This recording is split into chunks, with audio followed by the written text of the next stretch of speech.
In this video, I will be sharing with you why I think it's important that you should prepare. But if you're new to this channel, my name is Wes and welcome to Backpacking Central, where we're all about hiking, survival, and preparedness. Let's get into it. So I think this video will get a little more attention than it would normally just because of all the stuff that's going around with the coronavirus. I'm sure unless you're living under a rock, you've heard of the infamous coronavirus. So this is, kind of related to the why you should be prepared and be a prepper in a sense. But I think it's important to not only, be prepared for something as small or as big as that, but it's important to be prepared for the little things. When I, get prepared, I'm not preparing, some people think of being prepared as like all the way up here. I gotta be prepared for, the worst case global, disaster. But it needs to be broken down into several categories of what you're preparing for, first, which is, a lot cheaper as well too. Starting with, personal stuff.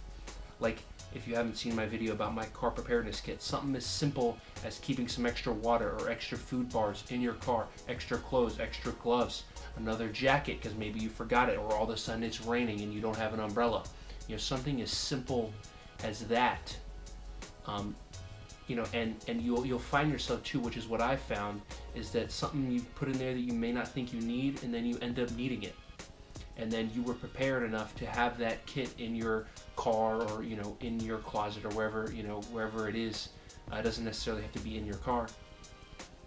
And, you're ending up going and taking things out of there. You just got to remember, to be able to put, to have the discipline to be able to put those things back. But something as simple as that, is very, important for a prepper. Prepper gets such a bad, connotation, a bad name to it, because it's, labeled with the crazy people that are preparing for the zombie apocalypse, that'll never come. And it's crazy, all of a sudden the world explodes. And, I probably don't want to be living anyways, but I'm going to be living, for 8 million years. So it's important to be able to break those things down. This bag, if you haven't seen the video on this bag was $65. Some people think that, and you can, and I eventually will work up, to get a better, more quality, different features. This bag was $65. You don't have to go out and spend $300 on some fancy Osprey bag or whatever brand, you're thinking about. Building this, you don't have to buy everything right away. I slowly worked up, to it. I had a hammock. I found a nice used deal with a package of a couple hammocks and some underquilts.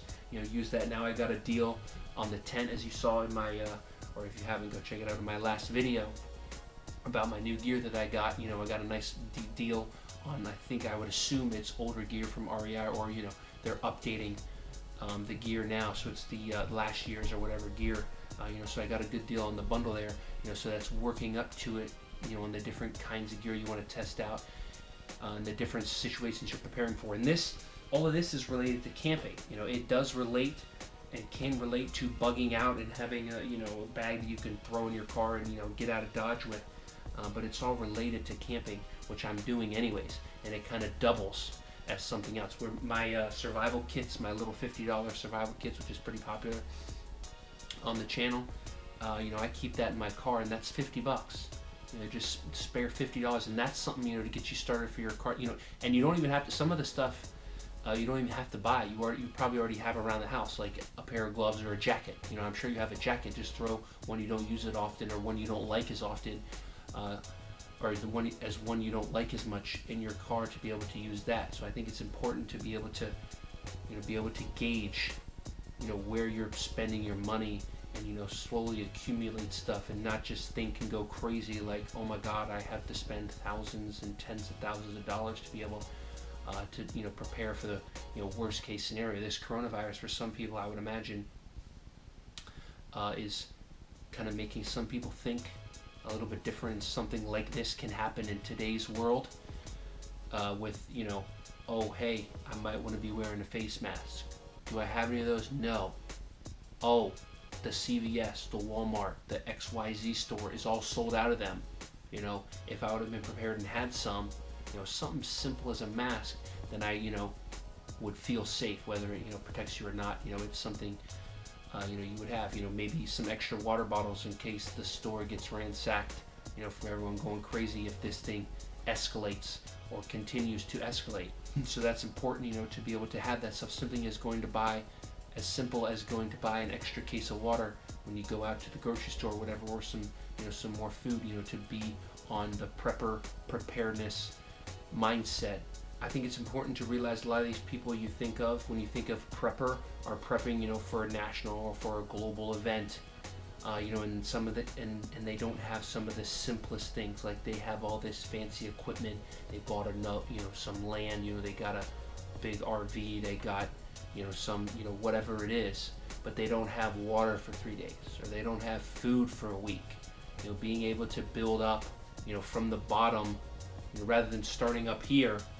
Building from, my car preparedness kit to I can survive 1 day, I can survive 3 days and a week, and then, in a month, and then moving on to some more, if you want to, you don't have to, obviously, moving on to some more kind of far-fetched scenarios that you may believe in or you speculate on, for whatever reason.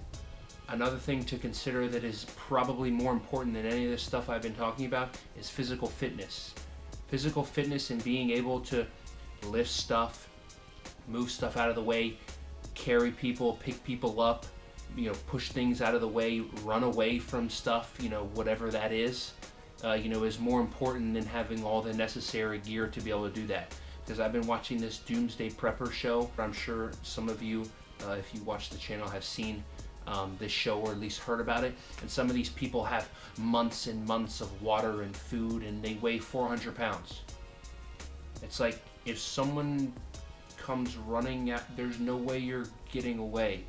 I mean, you can barely, and not to kind of bash on some of those people, or some people are working on it. If you're working on it, that's great. This is a very touchy, sensitive subject that some people might not want to admit to themselves even that it's a problem, and I'm working on it too, but it's important to be physically fit and have nutrition and all that other kind of stuff to be able to be in the right mindset, mentally and physically, when a disaster, or big or small, whatever it is, when a disaster happens. So that's something that most people don't think about or don't like talking about, because it's such a sensitive topic. And there's plenty of people that can come up with excuses on why they aren't or why they're not, or blah blah blah. You can be the judge of that, but that is something that's almost more important than any of the food prep stuff. So just wanted to add that. And that is my video on why you should be a prepper, if you want to call it that. If you want to go check out my other videos, if you want to or don't. Otherwise, I will see you in the next one. Peace.